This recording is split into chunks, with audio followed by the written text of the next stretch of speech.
What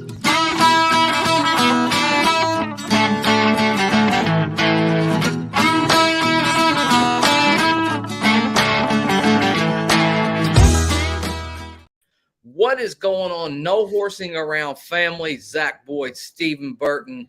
And tonight, guys, as we've said a million times, I love saying this is probably one of my favorite intros when we have a guest on here. His voice definitely larger than life. Derek Larger from Bring the Juice podcast. My man, how you been?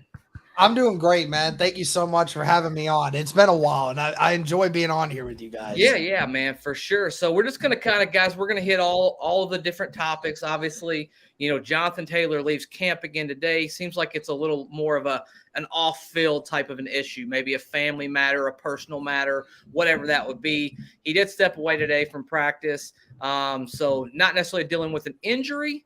But that being said, that saga is gonna, you know, more to come when it comes up to all of that. But I think we're gonna stick mostly in this live stream with just what's happening on the field, who's playing, what's going on. I don't know if you guys had an opportunity to see. I know Derek and I was talking before. Some absolute dimes thrown by Anthony Richardson down the sideline today. Derek, just initial thoughts on some of the video feed from that joint practice out there with the Bears today. I mean, from what I saw from the videos, I mean, was some great stuff today. Obviously I heard he had the little boo-boo in the 7-on-7 with the interception across the middle. Like we said, we're expecting stuff like that. That's going to happen every once in a while, but certainly seemed like there was a lot more good than bad today. So that's all you really want to see. You want to see Anthony Richardson continue to get better.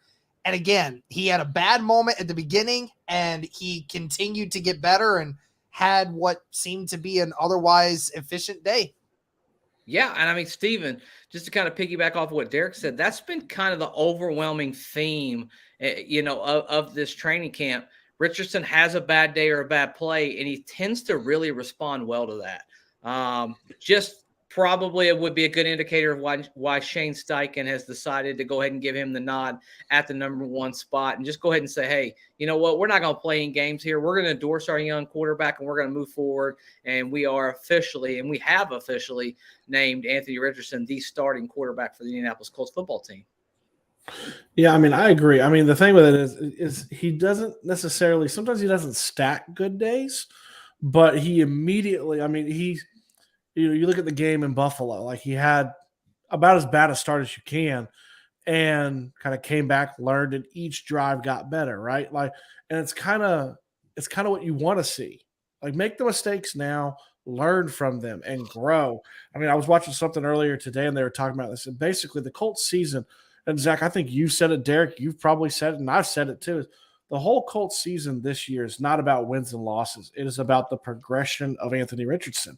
How does he look from week 1 to week 17? How does he look? Does he look like he's getting better? And everything we've seen has seemed to show mental toughness. He wants to get better. He's going to learn. It doesn't almost seem like he's going to make this. He's going to try his best, at least, not to make the same mistake twice. I mean, and yeah, he did. To kind of go back to what you first said, man, Drew was dropping dimes today too. Some of the throws were just really, really solid. Yeah, it's a trial run, basically. Yeah, for sure. Derek, I mean, I listen to your podcast. I know your sentiment, but just the viewers that haven't had a chance to hear it on this platform, just your overall thoughts of the very first preseason game of Anthony Richardson. What did you walk away from that game feeling, you know, as a person who's creating content, follows it as close as you possibly can? Just what were your thoughts on him in general? Well, I mean, I'm mad that I never got the chance to actually watch it because I was working during that time. So that's unfortunate, but I'm thankful that the next week I'll be able to. But I went back and watched it so many times. And shout out to Landon Oliver as well, who put all of Richardson's throws out there on the Twitterverse. So I got a chance to look at each and every single one of them, every time. And I mean, look, there were great throws. There were some bad throws. It's how it is with him, and he's going to continue to have to get better with that. But the more I took from it, the more I walked away impressed with his ability, because I looked at his footwork. His footwork is already better than what it was when he was at Florida. He's clearly reading through his progressions. He's not afraid to stay in the pocket and make accurate throws. Clearly, he made that one terrible mistake early on. That was a little bit of a McKenzie messed up, and Richardson made it worse by making the worst decision of it all. But then, that I've said it before, and I'll say it again. Outside of DTR, the quarterback for the Cleveland Browns, in that first game in the Hall of Fame game when they played against the Jets, other than that, Richardson is one Alec Pierce drop away from having the best stat line of any quarterback through the first preseason game of everyone. And that includes the top four. Okay, the top four of everyone that we're talking about here. So, I mean, Anthony Richardson did really good, and he's going to have to continue to get better if he wants to remain the starter and try to win some football games. Yeah, I mean, there's no doubt about it. And I mean, Alec Pierce would love to have that one back for sure. But I kind of tend to believe Alec Pierce will bounce back. We all know how he had that first game of his career last year. We dropped that wide open touchdown.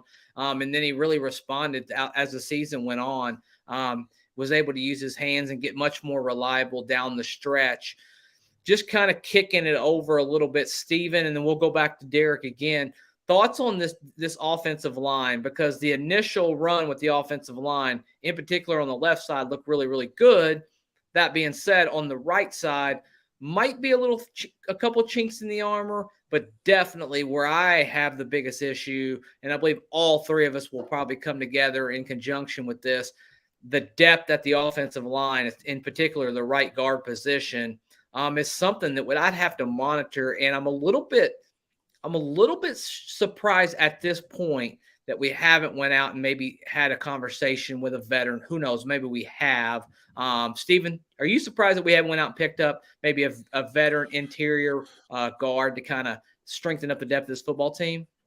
A little, because it's Ballard's forte, right? Like the depth, the lines, the trenches, like that's his thing. He's preached it from day one. That's what he's looked at. That's what he loves to go get. So I'm a little surprised that he hasn't done that. As far as like you said, the starting unit looked pretty good. I mean, I think someone said they looked to 2021, not 2022. I mean, we talked about it last week. I don't think by any stretch that they're back to like looking like they have 3 all-pros on there like they could. The depth is very concerning. And I will say too, I think that plays a little bit, not a lot, into Anthony Richardson going ahead and getting QB1, getting all the snaps, because do you really want to put him behind that second string line where Gardner Minshew got 8 alive as soon as he got in there? So, I mean, I lean towards, I think they've probably have talked to some people. They've probably not brought anybody in yet. But, I mean, I could see them doing a signing just because it is. I mean, Ballard loves the trenches. I'd be shocked if he didn't do something. Derek, where are you at with just depth on the offensive line? How comfortable are you right now with what we have? And do you feel like that it's just necessary that we're going to have to do something to kind of bolster that offensive line, because you're really just one injury away from things not playing out the way you planned on them playing out? Well, I talked with Chris Ballard last week. Last week on Sunday, when we were asking about the offensive line, and he said that this offensive line unit definitely will be a lot better this year, and you can count on that. Clearly, I'm fully convinced that the starting unit will definitely be a lot better this year. I mean, it can't get much worse than what it was last year. It was horrendous last year. So, I mean, that's not saying much. But and even from the first game, I mean, Richardson maybe got pressured one time in the 12 passes that he had, which, I mean, that's a great thing. That's awesome to hear. But you're right. Like, when it comes to the offensive line depth, you cannot rely on this unit to remain 100% going forward. I mean, what was it? I think it was only one time in the span of, Quentin Nelson, Ryan Kelly, Braden Smith, all those guys all remaining healthy. I don't even remember which year it was. I think it was either 2020 or it was 2021. But one or the other, they all stayed healthy that year. And I think it was the 2019 season when they did that. I mean, you can't rely on your offensive line to stay healthy all year. You have to make sure that there's quality depth behind it. And Steven said it like that. That used to be Ballard's forte, was bringing in depth and competition at the offensive line all the time. And they just don't do that anymore. Like, I don't get it. I don't know if it's just because, like, Ballard just has no confidence in any of the free agent linemen. But, like, even if you don't, you can't keep sitting there telling me that the best options you have is what you have in front of you, because your guys are getting killed. And it's just, it's bad because, he's saying that some of these guys, have had really great camps. I have no doubt that Will Fries will try to have a bounce back year, but Will Fries is not the best option out there. And Danny Pinter, you said it. You don't want Danny Pinter as your as a guard for you. He only wants him as a backup center. And if you're only getting a backup center, then what about the offensive guard depth? Your best option at guard depth right now is an undrafted rookie out of Alabama. That's your best option right now. They have good tackle depth right now with Blake Freeland and unfortunately with Jake Witt being off of there for a while. Blake Freeland can still be a really good player for you, but you have no depth on the interior offensive line. And it's just ridiculous that, I mean, he says one thing, but it's clearly being shown that it's not a big priority to him anymore. And he seems to think that every time his guys are just going to figure it out. And they probably are going to figure it out with the starting unit. But when one of those guys goes down and somebody else has to fill in that hole and Richardson starts getting hit and his development starts slowing down, that's on Ballard. Yeah, I mean, I couldn't agree more on that. His core philosophy from the very beginning has always been, building the trenches. And that's just definitely something that we have to monitor. Guys, before we go too far, I want to thank everybody who's already in the chat. You're lighting us up. You're doing a great job. We see everything. We're trying our best to get to them. If you haven't already had a chance, subscribe. Join this No Horsing Around family. Like, share, get us out there. We'd love to get this thing to 50 or 60 tonight. That being said, if you want to make sure that we get your question, you can always drop a little tip in the bucket and we'll make sure we get that question. Little feather in the cap right there. There's no doubt about it. Basil, I do see your comment. I will say this. A lot of people have griped, about spending money on the offensive line. I don't know that I've been one of them necessarily, but what I would say is, regardless of my feelings about the offensive line, when you're a general manager and you go sit in front of everybody, when you do every single preseason presser, you do every single postseason presser, and all you ever do is talk about building in the trenches, I would think that you wouldn't care about the court of public opinion. You would just back what you say when it comes to the offensive line. So that's his philosophy, not mine. And that's his words, not mine. And he says that he believes in competition and he believes in building in the trenches. And I believe, we are on the right track with some really good young guys. I think we hit on Ryman. I think he's going to be fine out there on the left side. Mm-hmm. That being said, you can't just go in and just say, hey, we're just comfortable giving a guy like Will Fries the job. He might very well be a very good guard for you as this year goes on, but to just give him that job and not make him go out there and fight for that job, that's a little weird to me, man. I mean, I'm going to be honest with you. I'm not going to keep on this soapbox the whole time. I wanted to point something out to you too, Zach, that Derek brought up. And if you guys saw me with my head down, it's because I was looking. When we're talking about the first team unit, I think it's important to point out. Warren Sharp put out the QB pressure rate from preseason week 1. And you got to scroll down a little bit and you get to Anthony Richardson at 15% of the starting unit. That's really, I mean, he's in like the top 15. Like, that's great. You scroll all the way back up, and Gardner Minshew's at 50% pressure rate with the second team unit. That's an issue. It's an issue if someone goes down. But I mean, I also say that because you want to point out the first team unit did look good. And like Zach said when we did our instant reaction right after the preseason game, it wasn't necessarily like the Bills were just kind of sitting back. They were coming downhill in the beginning. So, but like you said too, you can't preach competition and then not bring in competition. You can't. That's very true. Derek, just for you, outside of obviously the quarterback position, the offensive line, I know you had a chance to go back and watch it. Was there anything else for you that stood out that you either liked or you disliked about the first game as we kind of transition and get ready to start talking about the Chicago game? Anything else that stands out to you that you thought, hey, this really looked good, or I'm a little concerned right here at this position?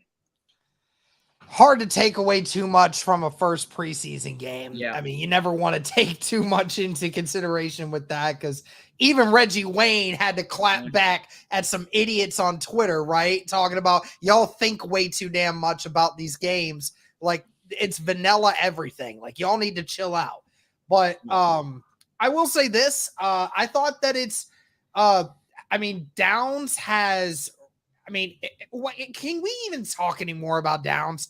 I mean, how much more I can talk about him, I don't know, because we talk about him every day. I mean, it seems like for literally the last 2 or 3 weeks, every day there's something going on with Downs that just makes you go, wow, this kid's ready. It's more apparent every time we watch it. And he only had 2 catches for 30 yards, but both of those went for first downs, and he just gets open. He just gets open. And that is going to be such a big thing for Anthony Richardson. I hope Anthony Richardson knows where to find Josh Downs, because Josh Downs is open. He's there. He's almost always ready. So, and he doesn't drop the football. So get the ball to Josh Downs. That's all I'll say. Hey, and you know what? We've been over here beating that damn drum for weeks, man, because I'm telling you before right now, the draft, it's different, man. I mean, when you're down there on the field and you watch them practice, and then even when you see the highlights, it's different, man. And I'm not trying to pump up a rookie. Obviously, he's going to have his own lumps as far as that goes. But you're right, Derek. I mean, he knows how to separate, and that's an art in the NFL. You want to think about. You want to think about like a guy like Cooper Kupp, and I'm in no way, shape, or form, before you guys kill me, comparing him to Cooper Kupp.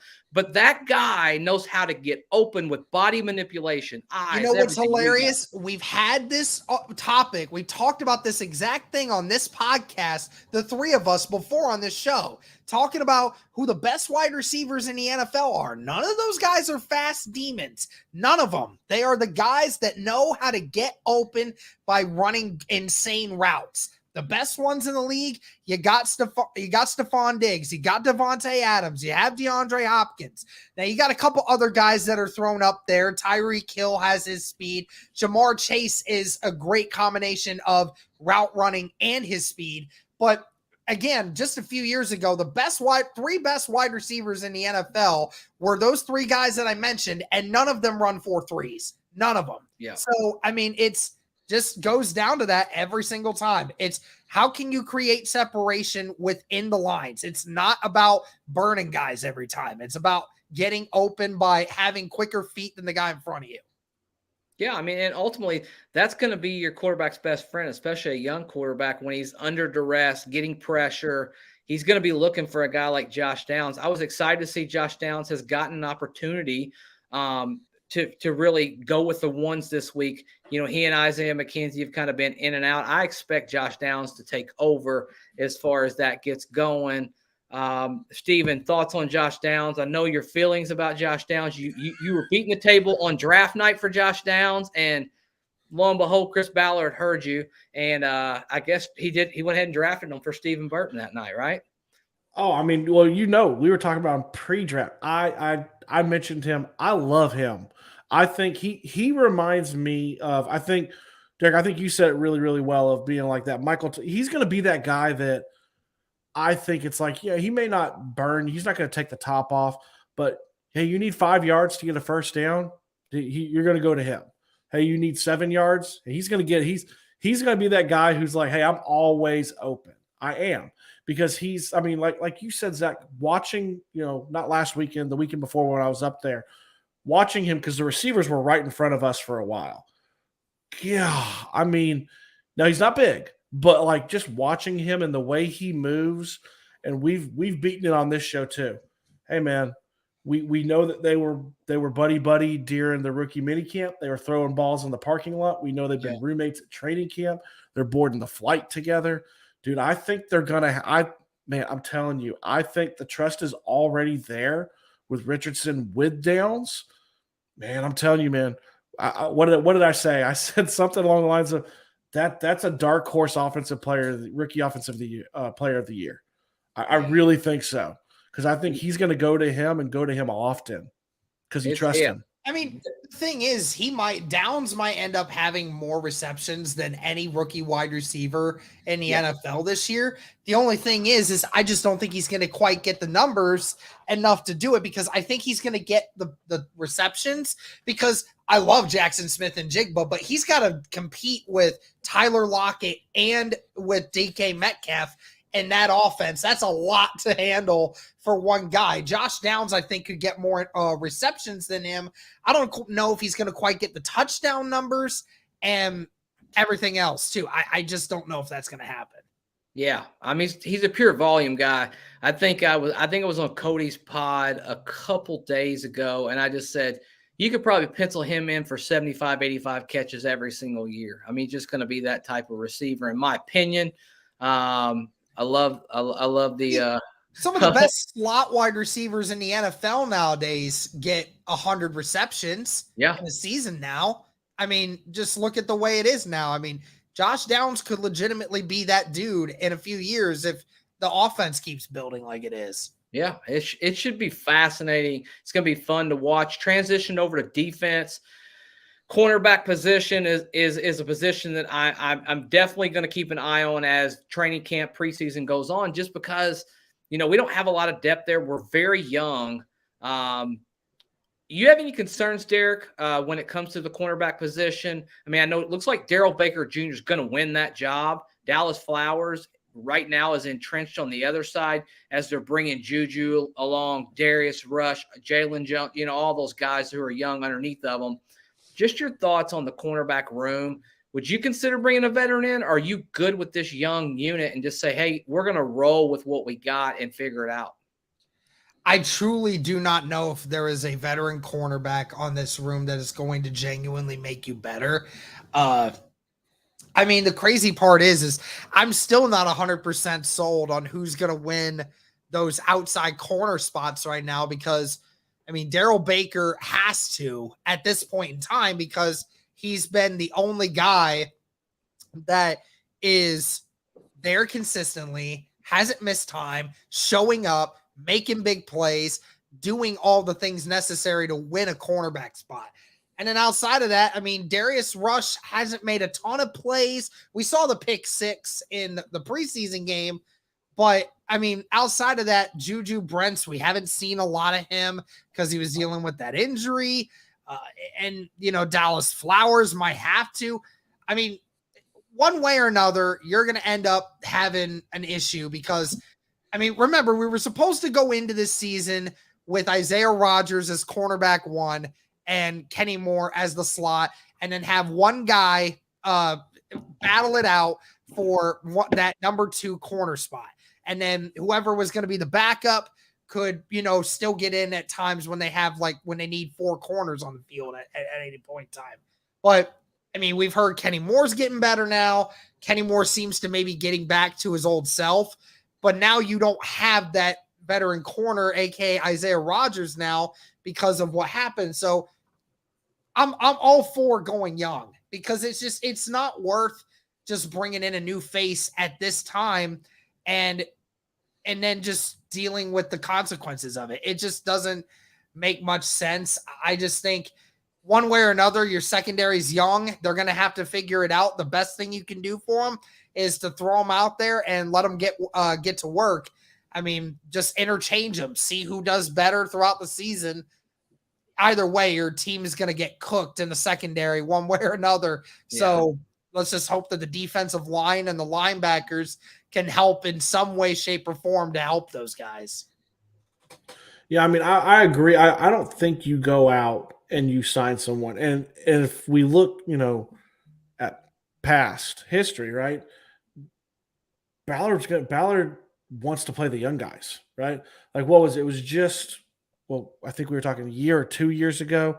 He didn't sign. We were all like, we need edge. We need the D end. And he didn't bring in anybody. And it was kind of like his way of saying, we're going to see what the young guys who I've drafted, we're going to see what they can do. And I think he's in the same spot, not on purpose, because I think the Isaiah Rodgers thing was something no one foresaw, and it's just the way that it is.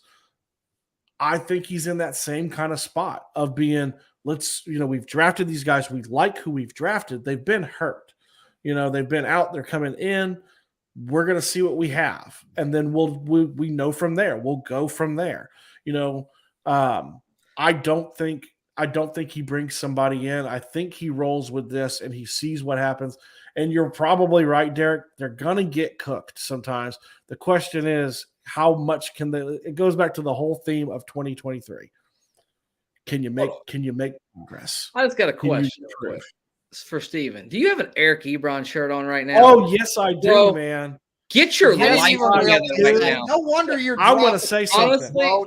Honestly, No. I'm going to say one thing. I want somebody literally to tip right now $5 for this guy to burn this thing as soon as this podcast. I will not burn it. I'll tell you why. He's burning it. I'm going to go sidetrack real quick. I will tell you why I will not burn this. Shirt of anything on. Final statement. Yes. He flamed out, dude. I will tell you this. I'm going to say this. I had several good personal conversations with Eric Ebron when he was with the Colts, and the dude is a stand-up guy. Outside of what he did, I will still wear it, and he had an amazing freaking year, the 1 year. So I'm going to rock it every once. It's not my go-to. I was at gymnastics with my 2 kids kind of trying to make sure I could get here. It's not my go-to one, but I do love me some Eric Ebron. Oh, man, that is unfortunate, ladies and gentlemen. If it makes you feel better, our resident booer, I don't know how to say it because I love Basel. He just told me that I suck more than Derek. Hey, I'll tell you this. That shirt just really, it is what it is, man. You know what? I got a lot of love for you, Steven, but I still stick to it. I think you should take it off tonight. I think you should burn it. I don't burn it. Maybe not burn it. Just throw it away. You know what I mean? I just like that you noticed it, man. Don't burn it. Yeah. As far as that goes. Now, switching off of the cornerbacks, going to safeties. I do like the fact that we signed a couple veteran safeties this week. Got a little bit of depth. Almost had to have some depth. You've had some injuries throughout the camp. And this is one of the positions, that Ballard has always been able to hit on with a veteran guy, especially late in the offseason, early on in camp. He went out and got Mike Mitchell. He's went out and got Rodney McLeod. That worked out really, really well. And then now we go out and sign a couple guys who I think are actually have a chance to make the team. Harrison, for sure, is going to probably make the team and even have a chance to push to start. That being said, Derek, how comfortable are you with our safety unit right now as far as what we have? 1 to 10. 1 to 10. I mean, I'm a 5. I'm gonna throw it out there. I'm going right there with you, I think, because my concern with it is that you might have the depth now. It's not deep, but you do have depth. The only sucky part is you don't have consistency there. Julian Blackmon always gets hurt. We've had an issue with that now, and your third safety right now is Nick Cross, and I know Nick Cross has gotten better this year, but I mean, who knows on if that's going to translate to an actual game time. The only saving grace you have right now is Rodney Thomas because of what Rodney Thomas did last year. And he proved that he can play at this level and that he can be a really solid free safety for you. So I don't know what's going to happen there, but it's definitely not a big thing for me. Yeah. I mean, it's I think just in general, the whole defensive backfield is going to be we're going to take our lumps this year, but we're going to get a lot of experience. We're going to find out what we have as the season goes along. You mentioned Rodney Thomas. He was very consistent. Really only took one play off last year, and thank God he did, or we wouldn't have the 4th pick in the NFL draft, and we wouldn't have Anthony Richardson as our quarterback right now, as he allowed that touchdown, as we all saw against the Texans there at the very end of the season. That being said, one person I don't feel like gets talked about enough, and we really have kind of overpassed him, is Michael Pittman Jr. It's a big year for him. It's a contract year. It's been kind of overshadowed with Johnathan Taylor and this saga that's went on. We've had 2 guys who are up for new contracts. I just am curious to your guys' thoughts on what type of year that Michael Pittman Jr. is going to have in the Shane Steichen offense, and is he going to do enough to elevate himself to say, hey, I'm a true number 1, and I'm going to get that contract that's going to get me paid north of $20 million? Derek Larger, what say you? Well, I think the biggest thing for Michael Pittman is he doesn't have to get a ton of the big receptions this year to be a guy that gets another contract, especially from the Colts. He just has to show up like he is right now and, have a good year, stay around, be healthy, make catches, be consistent, not cost games. And if he does, then someone's going to offer him a contract. But it's going to be interesting because I was asking myself that question yesterday, and I'm thinking to myself, like, we've seen all these plays from Alec Pierce, right? We've seen the AR to AP connection evident all through camp. And clearly those two have a big play connection going on with each other. And then, of course, Josh Downs comes in. He's going to be your possession guy in the slot. How's that going to work? And then Pittman, no doubting his ability. I do question what his usage is going to be. I don't know, because I would think he's the number 1, but I mean, you have a role for all of these other guys today. And you have Alec Pierce who goes deep and Josh Downs who can get open and make the plays in the middle. I'm not 100% certain on what Pittman's role is going to be. No doubt that Pittman is going to get his this year. He's going to get his catches. He's going to have that, but I don't know if we're going to see that 90 catch season that everyone is wondering if we're going to get, like what we saw in 2021, where him and Carson Wentz had that connection. I'm not 100% sold that he's going to have that kind of year. Yeah, I mean, for me, he's going to get paid, man. I mean, regardless, I mean, we've all seen how wide receivers kind of already tend to get overpaid anyways. And I think he's a very good, solid wide receiver. Now, I don't know if he ever gets to the point where he's considered an elite number 1 in the NFL, but definitely can help a football team win football games. He just lacks that big play ability. He can't really catch the ball and take off and leave people. So he tends to be a little bit more of a possession type of receiver, a volume guy. I'm interested to see just what McKenzie and Downs, what they do to that volume, though, because it looks like he's got a really good connection with those guys as well. And then we're going to have some tight ends that are going to be in the mix if we can ever get anybody healthy.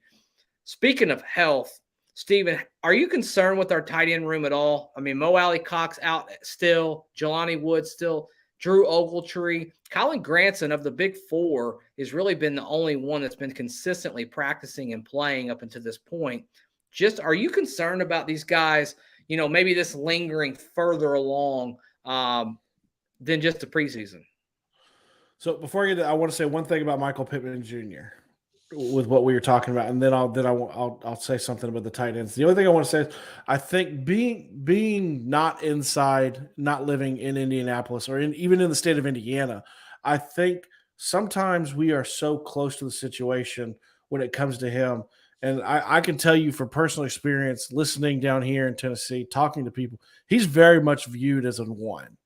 Outside of what we look at, he's viewed as a number 1, one of the best. I mean, in Tennessee, a lot of times, they'll talk about him as one of the best in the AFC South overall as a wide receiver. So I think it gets lost, and I think we've talked about it too with him, that it gets lost too. I don't know necessarily if I agree 100% that he can't do some of the things that we want him to do as far as extending the play, catching and running it, because I don't know if we've really ever seen what he can fully do because of who delivers him the ball, right? We've seen this array of different passers. You know, you got Phillip Rivers, who couldn't really go down the field, Matt Ryan, who really couldn't, and Carson Wentz, who really could. You know, for lack of a lot of different things, he had a cannon. I'm interested to see if it all puts together this year. I agree he gets paid. The question is, does he get paid here? That's why I also don't think he's really worried or complaining. Wide receivers are going to get paid. Yeah. So I wanted to say that. And then kind of going with the tight ends.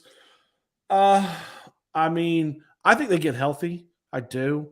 I like the depth, but how can you not a little bit, because there's like 8 of them in the tight end room. We joked that we were all together at practice a few weeks ago. We joked, like, there's so many. And I think their size, I actually think, I don't know if it's right away, and I don't think it's a hot take by any stretch. I think Mo Alie-Cox is the odd man out. Yeah. I think they really like Ogletree. I think he's going to find his way. And everybody knows, like, I'm a huge Jelani fan. I like there's just an array. I'm not too concerned with the depth. I think the only concern that I would have is the rapport with Richardson. Everything comes, and we sound like a broken record, but everything comes back to that. How is this going with him?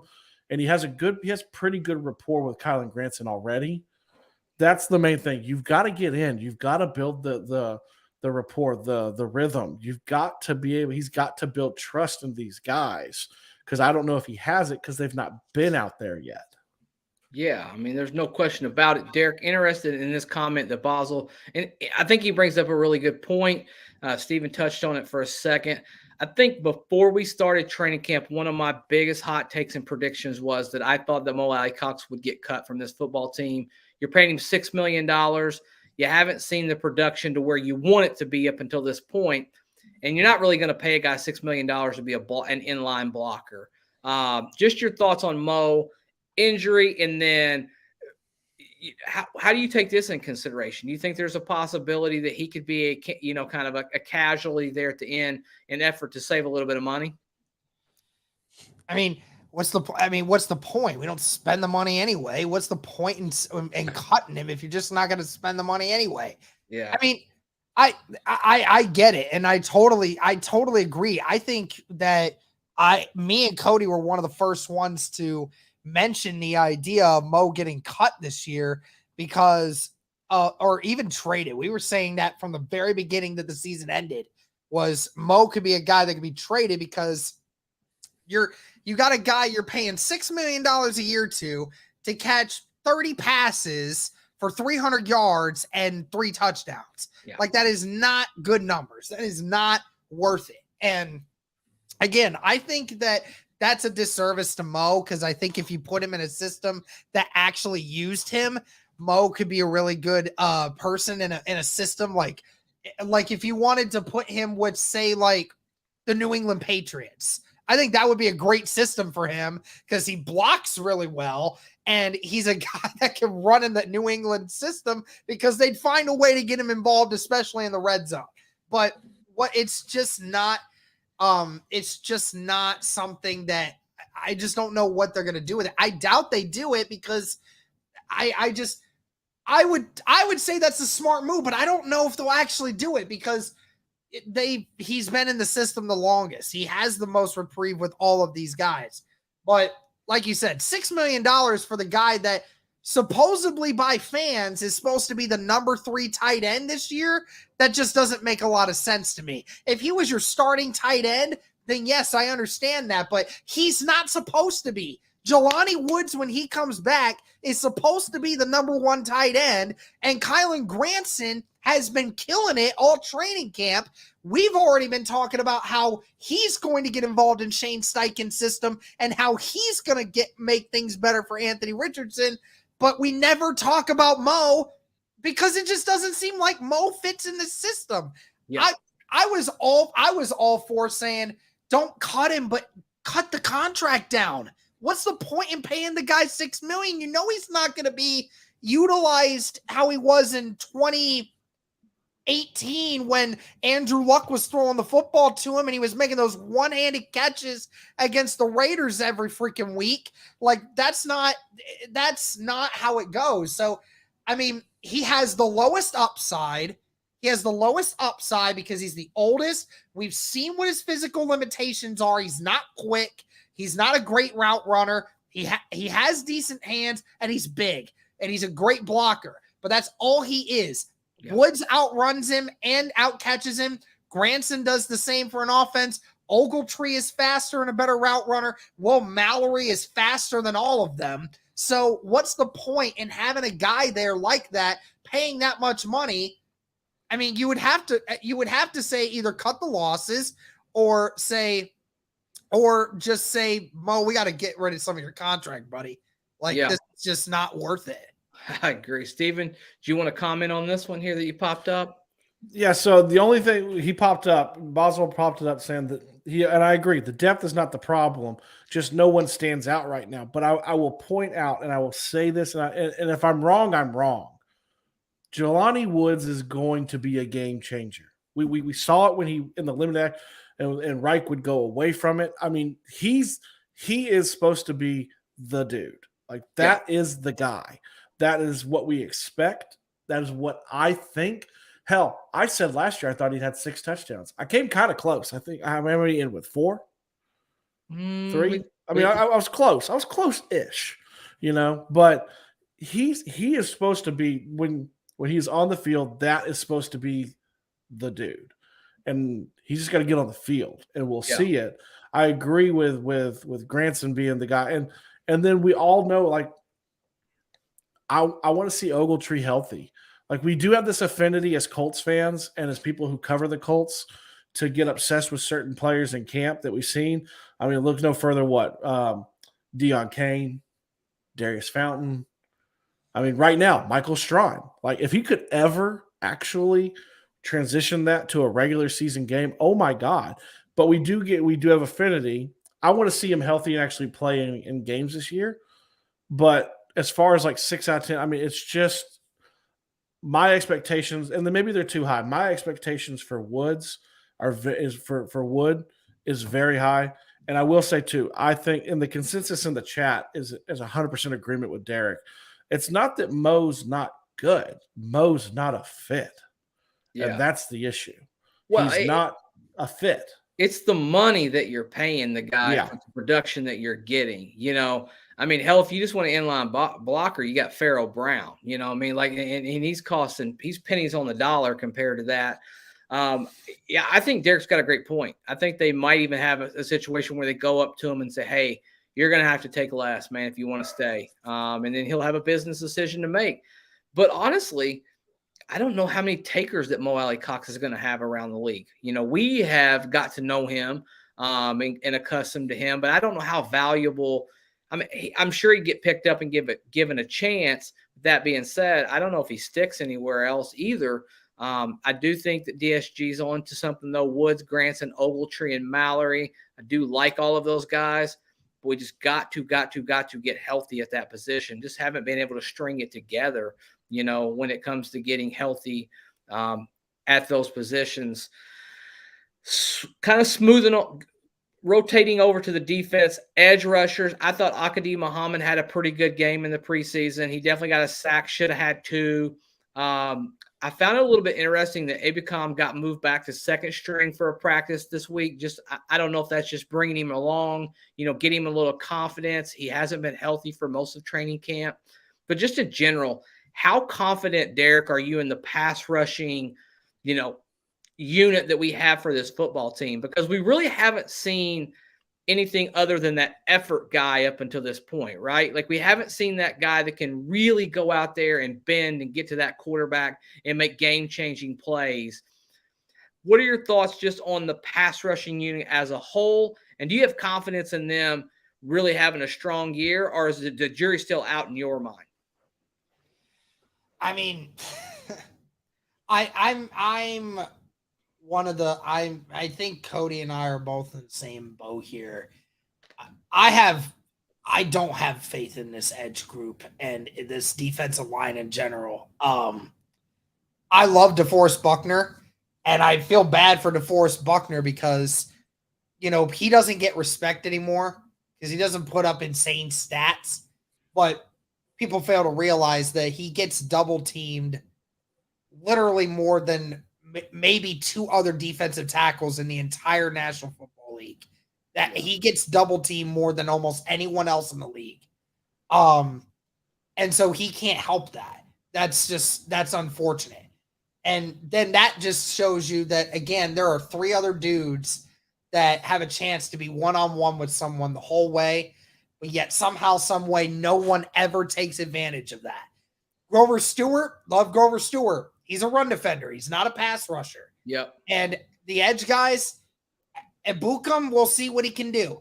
But, Kwity Paye, love the kid's ability, but he lacks the best ability, and that's availability right now. He's been hurt constantly. I think he's missed about 7 or 8 games in the first 30 that he's played, that he's been able to play. So he misses a lot of time, and I think it might end up being more than that, to be honest. And then, Dio, he looks like he wants to take the next step, but will he take the next step is the big question. Is he going to actually utilize his tools to get better? The only thing that sucks about this team is the defensive side. They have one of the best guys on the interior, but they don't have one of the best guys on the edge. Yeah. And it really goes to show. And, it really stinks because last year, Yannick Ngakoue had, I think, 9 sacks. And he was good for a couple weeks, but it just feels like for the first 5 weeks of every season, our edge guys can never get going. And at the end of the year, the edge guys just never seem to make plays at the end of the year. And Chris Ballard even said that when I talked with him too. He said that even though the stats, like the sack numbers, were good, last year it just didn't seem like the sacks were really all that worth it. Because they came in spurts, but they came in spurts in games where they were facing trash offenses against trash teams that didn't end up really doing anything. So, in the biggest of games, when the moment was on the line, they didn't quite get the sacks where the sacks mattered. There's not a guy on our edge that opponents fear. And that's what stinks. We don't have the TJ Watt. We don't have the Myles Garrett. We don't have those guys that install fear in you every time that you have to face them. So, and it's so much easier to defend DeForest Buckner in the middle because you just have to have a mash of guys there in the middle. It's a lot harder to do that on the edge. So I'm not with it. I'm not with it. I really want this defensive unit to succeed, and I really hope the defensive line gets better. But until they actually do it, I'm not sitting here saying that I have confidence in them right now. Yeah, I want to get to this comment. Basel, you guys, and it's not just you, are way too hard on the D-line. Last year, team almost set the team record for sacks. What the hell do you want? Well, I'll tell you what the hell I want. I want a guy who can actually be a closer on the defensive end. Like when the game's on the line, it's that fourth down, that critical, crucial play. I want a guy who can go out there and get that quarterback down. A lot of coverage sacks. I don't really put a lot of faith in the coverage sacks as much as guys who are able to make game-changing plays. And we didn't have that last year. Was our defense solid all in all? I guess. But it didn't translate to winning football games. And then you could put that up to bad coaching, bad quarterback play, bad offensive line play, a lot of blame to go around. But that being said,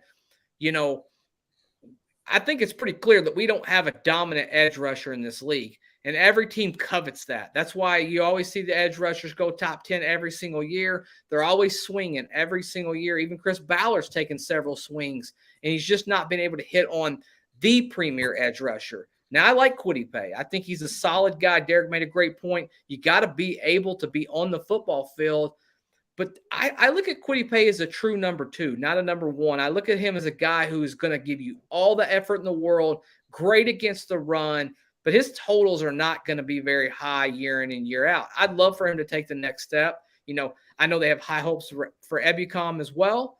But that being said, he's also got to be healthy. He also played in a San Francisco defense that was much different, and he didn't have a lot of sacks because he didn't have as many chances to be a part of that rotation.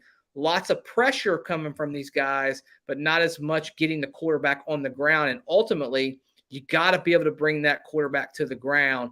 And for that reason, I do have concern with our edge rushing unit, if I'm being honest, Steven. And just your thoughts on the edge rushing unit as a whole, and where do you stand right now with it? Yeah, I mean, I think I'm in the same boat. There's concern. I see in the chat, DSG Goodbar talked about Yannick kind of falling into 9 sacks. We talked about that during the season, right? Our defense was on the field all the time. That's kind of what happened. Like, you're going to get these weird, like, where you just kind of two-hand touch them while they're down. But on the flip side too, I think it's like there's a couple other positions, right? On the defense and on the offense in general that we're relying on development, right? We're relying on the guys. And I think Basel even mentions it, and I'm actually going to agree with Basel, which note it down, the date, like, because that doesn't happen, is that it is true. Bro, I will say this. I've been saying it for 3 years, Steven. 3 years. Hassan Reddick has been on the free agent market twice since Chris Ballard has gotten there. We have had edge problems. I have been pounding the desk for 2 years for Chris Ballard to open the paycheck for the one guy that could go out there and do that. He had 10 sacks his last season with Arizona, went on the free agent market. He signed to Carolina for $6 million. $6 million, went and had 12 sacks the next season, then goes on the free agent market again, gets 11 or $12 million from the Eagles, and his last 2 seasons put up like 17 sacks last year. 17! Like, are you kidding me? I've been saying it for so long. Like, you have to go. You can't always draft these guys. You can't draft edge guys. You have to go and get the ones that are in free agency that show you that they are capable. And I've been saying it about Hassan Reddick for years, and no one wants to keep listening to me about that one. He missed it. Ballard missed on a huge opportunity there that was nowhere near any close to the money that would have been costed by anyone else. Again, when he went to Carolina, he went for $6 million, bro. $6 million. Like, I don't know who. I mean, we're paying Kwity Paye that much per year right now, man. I mean, that's insane. Yeah. I mean, I don't think he likes Hassan. Well, and guess what? I don't care about the system fit. Like, he produces. He produces. Yeah. And that's the biggest problem with Ballard is he keeps thinking he can draft these guys and mold them into what he wants, but he doesn't go for the guys that are proven in this league. And Steven, I mean that's been a little bit of the sentiment of Ballard his whole tenure, right? He feels like he can kind of draft his way out of problems. And he's done a fine job. I mean, he's hit on several players. There's no question about that. But that being said, at some point you got to pay up. I mean, Derek makes a great point. You got to pay up for a premium position, and you just got to, and you're going to even overpay in a lot of those instances. But with Reddick, that was a great point because it wasn't a lot of money. He was just right there, fully available for us, and we just didn't have an interest in that. And I don't know if scheme fit is always going to be the determining factor. Sometimes I just want me some good football players on my football team, right? And we'll figure the rest of it out. Just thoughts, Steven, as you were kind of going into your thoughts on the edge group in its totality. No, I mean, I agree. I agree with Derek on it. I mean, there was a lot of discussion with him, right? Yeah. The question is always going to be in my mind, and I agree also, when it's there, you have to take the chance because they don't. This is what I was talking about with Basel. Basel mentioned that there's a handful, maybe, with the elite ones, the Nick Bosa, the Joey Bosa, the Myles Garrett, they're never coming available, and you're not going to be able to trade for them. Like they just, or you have to be, if you're going to go about the way with Ballard, you're going to have to be in like the top 5 of the draft to get these guys, right? So when it does come available, you've got to take the swing. I get that too. I do also get sometimes, I mean, and Rhett is one, man, he's surrounded by a lot of talent in Philly that makes life a lot easier, that does make it a little bit easier. And sometimes it's right place, right time, right coaching staff, all that kind of melds together. But I also can see Derek's argument of it's across multiple teams for him. It's been across multiple teams and multiple schemes. It's 3 But systems. let me ask this question. Do we when trust our staff to do that? If he had come here last year, did we trust our staff to have him in the right position to do those things? Well, if you don't trust your staff, then why the hell did you That's hire why they're all gone. Well, no, not defense. They're all. And Steven, I want to apologize for going on a little bit of a tangent there. I did cut you off, and I kind of made it sound as if I was being mad at you. So I just want to say I do apologize. It was not directed at you in any way. That was just another moment where, I had to get one off my chest a little bit. So I do apologize. Well, there's no problem because we've done reviews of DNs, of edge rushers. Hey, who do we like? What was it? 2 years ago, the market was there was a lot. Now, Are they, to Basil's point, are they the premium ones? No, because they don't come available. The premium ones do not. No one's trading away Nick Bosa. Okay, he's not leaving. They're not letting him hit the market, whether he's holding out or not right now. Right? Yeah. Those guys don't come. Those are the guys you draft. But those are the guys you draft in the top 5. And how often do we want to be in the top 5? Yo, Basil, he had 16, bro. Quit saying 11. He had 11 in 2021. He had 11 in 2021. He had 16 in 2022, almost double what Yannick had. And I don't care if it was with the Philly D line. Okay, Indianapolis has one of the best defensive tackles in the league, and to have a defensive tackle on the opposite side of another premium pass rusher still would have meant that Hassan could have gotten double-digit sacks, which again, by the way, the Colts have not had one of those in a long, long time. Exactly. I mean, there's definitely, I'd rather a guy go out there swing and miss than not swing at all, and I think that's been the overwhelm, Assimi, kind of the way it's been from the whole time. Last kind of topic before we get off here, guys. We really appreciate every single one of you and all of the interactions, whether you agree, disagree, doesn't matter. We have a great time doing this. And one of our things that we're so happy about is having Derek on here because of his passion. That's our favorite part about him, because he gives it to you straightforward, honest. And we really like that. If you haven't had a chance to subscribe, join this No Horsing Around family, like, share, throw it out there, man. Be a part of this thing. And before we hop off here, just curious, Derek's thoughts and Steven's thoughts. Derek, as we go into this second preseason game, what are your hopes and what are your expectations from Anthony Richardson? What do you want to see? Like, what are you looking for in particular this game? What areas are you looking at saying, hey, okay, he did this in game 1. Now, how does that translate in game 2 for you?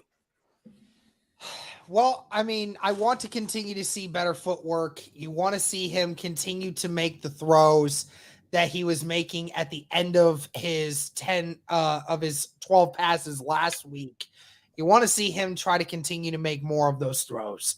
We know that he's going to make his mistakes. I'm not wanting him to go out there and say the best thing that I want to see from him is not making the interceptions. Honestly, he learns more from the interceptions than what he does from the really good throws that he makes. I just want to see him continue to make those kinds of throws that we see him trying to make to Alec Pierce, the same ones that he made to Kylan Granson in the middle of the field. What we saw in practice today where he was hitting Downs and Pittman in the middle of the field. It is what I need to try to see him continue to make good passes, continue drives, move down the field, and score. That's just the ultimate thing I want to see from him. Absolutely. Steven, before we head off here, just your initial thoughts of what you're looking to see. Game 2, Anthony Richardson, as we play at Lucas Oil this Saturday, 7 p.m. Eastern, against the Chicago Bears. Yeah, just stack it. Continue improvement. Yeah. Don't be afraid to take shots. Don't be afraid to make mistakes. You've heard other rookie quarterbacks say it. That's what rookie quarterbacks do. That's what the preseason is for. They have named him QB1. And I think it's even more important that when asked if he would struggle, Steichen said he's the quarterback, right? Like, it's like it doesn't matter at this point. Like, he's the dude. I don't need to see, I know some people complained, very few, but I don't need to see him run. Like, I know what he can do when he runs. I don't need to see that. I'm okay with him not taking these. I'm okay with, I loved the lowering of the shoulder against the Bills. I'm okay if I don't see that during the preseason. And make the mistakes. If you're going to make them so you can learn from them. I think the dumbest thing that I heard this week so far, it has to do with Anthony Richardson, but it was talking about him being named the starter, and it's better to learn. Smart people learn from others' mistakes. Dumb people learn from their own. No. Like, make the mistake. He makes the mistake. He's going to learn from it. And everything I've seen has shown that. I just need to see him stack it. I just want to see him continue to make progress, continue to show that he can go through his reads, the footwork. Continue. One big thing I do want to see too, though, is continue to show like the pocket awareness, right? Like, continue to show that he doesn't get skittish and take off. I want to continue to see that he's willing to stay in there and throw it. Boswell brought up too, no more jumping to pass. That's just going to come with time. The dude is like this naturally gifted athlete. Dude's going to totally do that every once in a while. Just don't throw it to the other team. Yep, for sure. I think the last thing I'll end it here, and then Stephen, let you send us off. I think what I'm looking for is how does a young quarterback respond to negative plays? Because when it's going good, that's easy. Everybody's relaxed. Everybody's having a good time. But how do you respond to those negative plays? For me, first game against the Bills, he comes out, throws an interception, and then he has 2 really good drives.